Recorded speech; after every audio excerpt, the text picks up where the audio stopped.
Peace and love, everybody. Thanks for waiting for me this morning. I had an interview today with a fella in Oslo, Norway, and I'm looking for my little teleprompter here.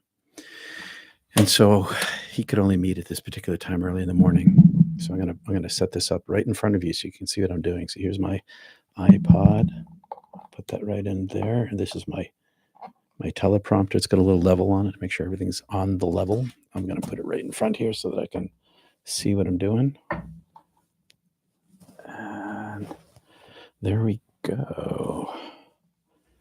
Welcome, and thanks for waiting for me this morning. I'm a little late, but I appreciate it. Had a great talk. This fella runs a travel blog, a travel vlog. He's been 10 million downloads. He's been to like 195 countries. It's great. We had this great conversation. It'll be produced pretty soon. I say hi. Hey, Becky. Good morning, Rebecca. Janet, Ann, Lynn, Susie, Catherine, Kristen. Somehow the chat's not rolling, but that's okay. There you go. Living for joy. So here's a quote for you. Confused by thoughts, we experience duality in life. Unencumbered by ideas, the enlightened see the one reality. By Hui Neng, 638 to 713 CE, also known as Hui Neng, was a key figure in Zen Buddhism and Chinese Zen Buddhism, and he's recognized as the sixth patriarch of what's called Chan Buddhism, which is the origin of Zen Buddhism. He was born in Guangdong in a province to a poor family. He became famous for his role in the Platform Sutra, a core Zen Buddhist text, which I read a long time ago. His enlightenment sparked by a verse from the Diamond Sutra. So there's this other text called the Diamond Sutra, which I read a long time ago. And he's an illiterate fella, and as he listened to it, he had the sudden onset of enlightenment. Now, his teachings stress the direct experience and inherent Buddha nature. So this is the divine being inside of us, the direct experience and the nature, the Buddha nature that's inside of us. And it impacted Chan Buddhism's evolution and spread through China and Japan, his point of view of this instant enlightenment and this Buddha nature that's inside and the experiential nature of it. And his journey from poverty to spiritual leadership, it remains inspirational in Zen, and it illustrates enlightenment is accessible to all. It's accessible to all, regardless of social or educational status. And I'm going to read his quote again. Confused by thoughts, we experience duality in life. Unencumbered by ideas, the enlightened see the one reality with a capital R. Unencumbered by ideas. Meditation aims to teach the mind to experience the unencumbrance of ideas or non-attachment, which may be called emptiness. But emptiness isn't a void, but a characteristic. This emptiness is a characteristic of all phenomena. This emptiness is the divine being inside of every molecule, that inexpressible, ineffable presence itself, which is the interconnectedness of all things. Isn't it amazing that masters as diverse as Hui Neng, and I wish I could pronounce that better, Hui, Huineng, Hui Neng, that masters as diverse as Hui Neng and Jesus and Rumi, they all taught about the one reality of interconnectedness and the necessity of experience and the transformation into enlightenment. All these different people from around the world in different times, they all had the same teaching. Anybody can have this experience. Doesn't matter whether you're educated or uneducated. Doesn't matter whether you're socially at the top of the heap or the bottom of the heap. Because in this, there is no difference in the Buddha nature. And when he was quizzed out by the fifth patriarch, The fifth patriarch was looking for someone to pass the mantle on to, and he had this poetic contest to find out who had actually had enlightenment. And the fifth patriarch's number one student just basically regurgitated the ideas of interconnectedness and enlightenment. But this fellow, Hui Neng, he expressed that there was no difference between the Buddha nature of the rich and the Buddha nature of the poor, of the Buddha nature of the educated and the uneducated, himself being poor and uneducated. And that's how he ended up with the mantle, because he experienced it himself. He wasn't regurgitating someone else's ideas. He had been embodied by it. And this experience of the sudden flash of enlightenment does happen, and one can incrementally meditate one's way into this, but it also can just happen. And this guy, he was a wood gatherer. His dad had been some kind of mucky muck in some provincial administration, but dad had died, and mom and son ended up in poverty, and he made a living for them by finding, carrying, and selling firewood. And one day he was delivering some firewood, and he heard the Diamond Sutra being chanted and or recited or read. I think it was read. And in the listening of it, he had this transformative enlightenment experience. And then he went off to this other, I think, 24 hours of travel, or 40 hours. I can't remember not how far away this other place was, where the fifth patriarch was, who thought he was a barbarian and an ignoramus when he first arrived, but proved himself to having been enlightened, and was able to end up as the founder, basically one of the founders of Zen Buddhism, going back centuries in China.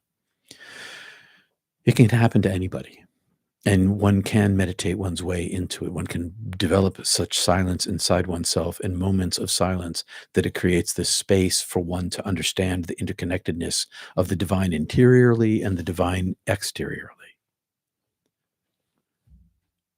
And again, isn't it amazing that people as diverse as Rumi and Jesus and Hui Neng uh, were able to have the same experience? That just goes to show you that it's not religiously or culturally contextual. The language is, but the experience is universal. So I'm going to say hi to whoever else showed up over here. Hey, Cynthia and Cognate, good morning. And Rebecca, good to see you here from Australia. So I wanted to talk a little bit about this morning about hot hands, numb hands, and a hot body. Oh, a hot body, huh? And hot hands, huh? I'm talking about meditation. Okay. So when you're meditating, sometimes this happens. Your hands might get hot. Your whole body may get hot. Your hands may feel numb. You can't feel your fingers anymore. It's a natural effect of meditation.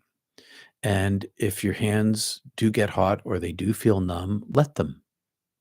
It's just one of the things that happens.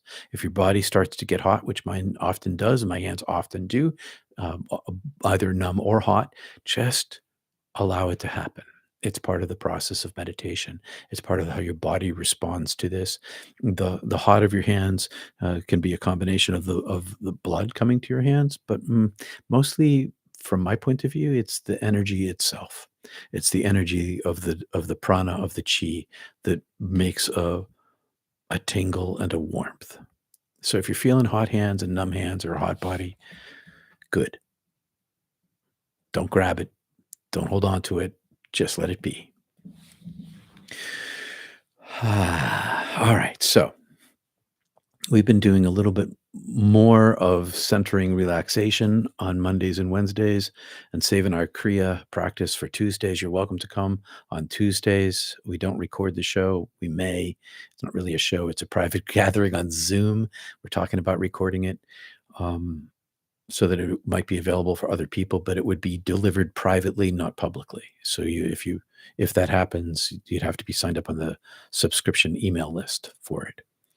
So And you'd probably have to request it specifically so that I wouldn't be sending out to a general audience, because we want to keep it a safe place for people to talk about their experiences with Kriya, which are not necessarily acceptable in society.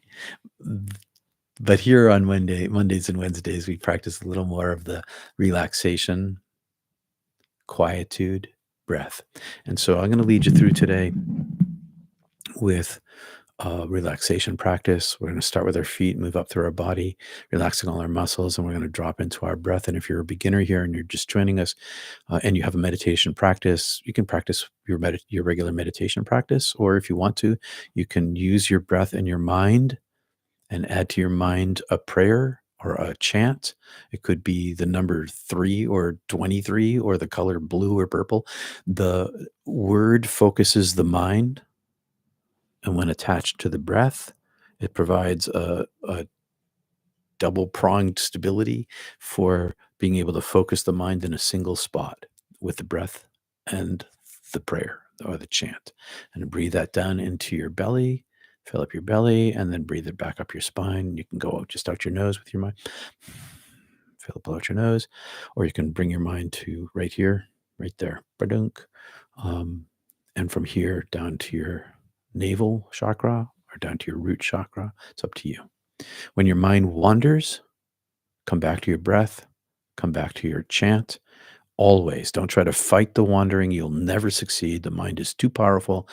Don't fight against the wandering. Just come back to your breath. Just come back to your chant, and accept that the mind will wander. Don't be discouraged, because that's what the mind does. If it gets to, so the mind will tell you, oh, you're never going to succeed at this. And so then you stop doing it, then you'll never succeed at this. But the more one practices, the more it wires into one's brain, the easier it becomes. The story of the sixth patriarch can be found in the book Mystics, Masters, Saints, and Sages. Thank you, Kendall. The Mystics, Masters, Saints, and Sages. That's a familiar book, too. Hey, Sandra. XXL, hello. All right.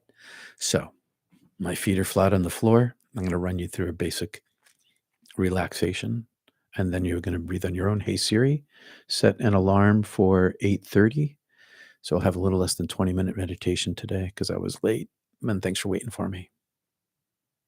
I said your thanks for waiting for the alarm for 8:30 a.m. Breathing in down to my feet. Put my mind in my feet. Relax my feet. Feel my toes. Relax my toes. Relax my ankles. Relax the muscles of my calves. Feel them relax. Feel your thighs relax. Relax the muscles in your butt, your back, lower back. Drop your shoulders. Relax your back, upper back, neck, arms and hands. Relax them. Feel those muscles relax. Relax your face. Relax your jaw. Relax your forehead and your eyes.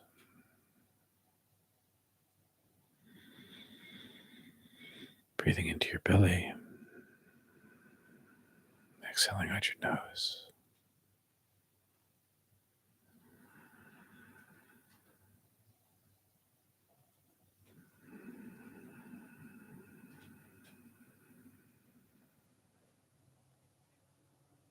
Continue to relax.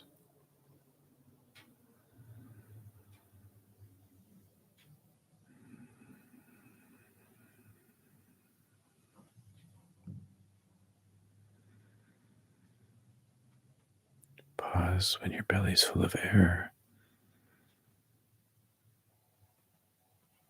Exhale, moving your mind up your spine. Pause at the top of your breath. Repeat.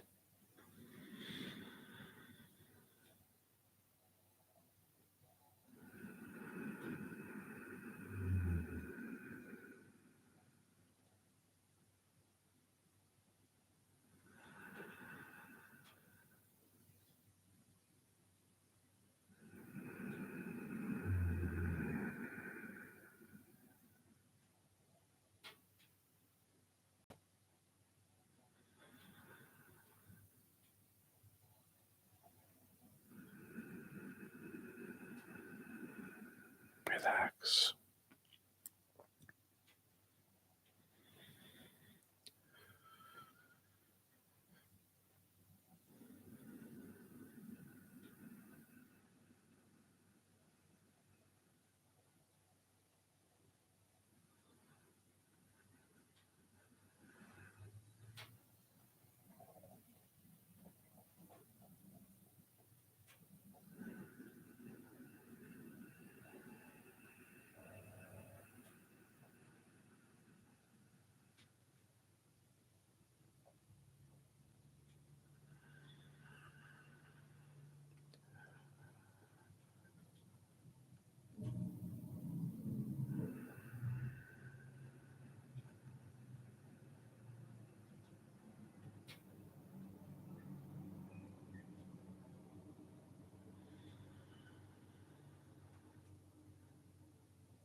Peace and love, everyone. Thanks for being here.